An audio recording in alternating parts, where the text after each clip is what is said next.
तो बात जाने दो। वो स्वामी जी कह रहे हैं, सुमीर पवन सुत पावन नामू और अपने बस करी राखे रामू। राम राम राम राम जप करके हनुमान जी ने राम जी को अपने अधीन कर लिया। बताओ, नाम जापक नामी को अधीन कर लेता है। जैसे डोरी हमारे हाथ में हो तो पतंग चाहे जहां उड़ रही हो उसको हमारे पास आना पड़ेगा। खींचते जाए डोरी, और डोरी छोड़ दो तो पतंग नहीं पकड़ सकते। डोरी है नाम, पतंगो यथा तो मनु भ्राम्यमाणा। डोरी है नाम और भगवान है पतंग। हम नाम जप कर रहे, मानो प्रतिपल भगवान के समीप पहुंच रहे, भगवान हमारे समीप आ रहे। राधा राधा राधा राधा, राम राम राम, हरि हरि कृष्ण। जो नाम प्रिय हो भगवान का, निरंतर नाम जप करो, इससे सब कुछ हो जाएगा, सब कुछ।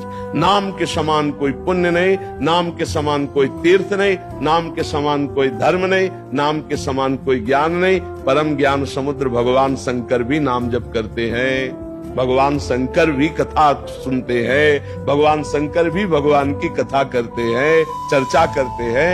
ये बड़े बड़े सिद्धों, सुखदेव जी जैसे परमहंस भगवान की चर्चा करते हैं। सनकादि 4 में एक वक्ता बन जाता है, 3 श्रोता बन जाते हैं। यही हमको करना है, थोड़ी देर भगवान की चर्चा सुननी।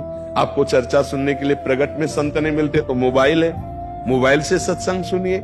आप थोड़ी देर नाम कीर्तन कीजिए, थोड़ी देर नाम जप कीजिए, थोड़ी देर समाज सेवा, घर सेवा, परिवार सेवा।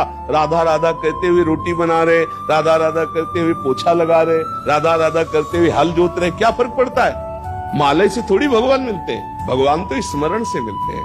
माला हो या ना हो, हमारी स्मृति चल रही, प्रभु से जुड़ी हुई, बात बन गई। जैसे सांसारिक जीव नाम जप करते हैं और जो सन्यासी नाम जप करते हैं, दोनों एक ही स्थिति में दोनों एक ही प्रभु को प्राप्त। ऐसा तो नहीं है मेरे को अपराध बोध होने लग गया? नहीं, आप ये बात कर सोचो। मथुरा में आप नहाओ विश्राम घाट, हम वृंदावन में नहाते हैं जुगल घाट में। बोलो यमुना जी में क्या फर्क पड़ा? यमुना जी दोनों को मिली ना। आपने मथुरा में घाट विश्राम घाट में नहाया, हम वृंदावन के जुगल घाट में नहाए, तो यमुना जी कौन थी? वही थी ना। गृहस्थी से भी अगर सही मार्ग से चलोगे तो वही भगवान प्राप्त होते हैं। विरक्ति चलने की शौक है, रुचि है, भगवान के द्वारा निर्धारित किया हुआ मार्ग है। एक है विरक्ति मार्ग, संसार पसंद नहीं, और एक है कि हम विरक्ति में नहीं चल सकते, लेकिन धर्म पूर्वक गृहस्थी में चल के भगवान को ही प्राप्त करना है। तो गृहस्थी से भगवान को, हम कई बार कहा, ऐसा ना सोचा जाए कि गृहस्थी मार्ग छोटा है। गृहस्थी मार्ग हम तुम्हें सही बताएं सबसे बड़ा है। क्यों? हम जितने महात्मा सब पैदा हुए हैं गृहस्थों के यहाँ, हम जितने महात्माओं का उदर पोषण होता है गृहस्थों से होता है। जो हम भजन साधना करते ना, तो हमें अन्न चाहिए, तो हम भिक्षान्न गृहस्थों के यहाँ लेते हैं। और जितने महात्मा है सबका वास और वस्त्र व्यवस्था गृहस्थों से होती है। ये सब करते हुए वो स्वयं भजन करे और स्वयं धर्म से चले, बोलो उससे बड़ा कौन है?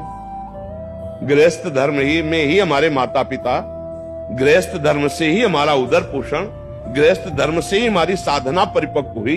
तो गृहस्थ धर्म छोटा हुआ कि बड़ा? बड़ा हुआ। तो ये गृहस्थी को नहीं सोचना चाहिए कि हम गृहस्थ में हैं तो हमें भगवान की प्राप्ति कैसे होगी।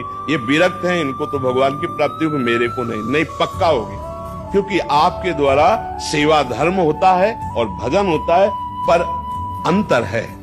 हम विरक्त महापुरुषों को गुरु रूप से इसलिए नमस्कार करते हैं कि जिन भोगों में हम परास्त हो गए, उन भोगों के आप त्यागी हैं, इसलिए आपको नमस्कार है। पर ऐसा नहीं है कि वो भजन नहीं कर पाएगा, वो भगवान को नहीं प्राप्त करेगा, इसलिए नहीं।